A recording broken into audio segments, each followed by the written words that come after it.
For example mister X அப்படின்னு ஒரு company இருக்குது. அந்த கம்பெனியை பற்றி குரூப் ஆஃப் பீப்புள் தப்பாக பேசும்பொழுது அந்த இடத்துல டாட் கிரியேட் ஆகி டிஃபமேஷன் ஏற்படுது. For another example miss Y அப்படின்னு ஒரு லேடி இருக்காங்க. அந்த லேடி போகிற வழியில் ஒரு ஷார்ட்கட் இருக்குது.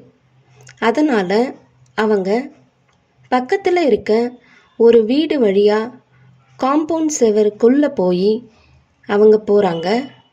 அந்த வீட்டு ஓனரோட பர்மிஷன் இல்லாமல்.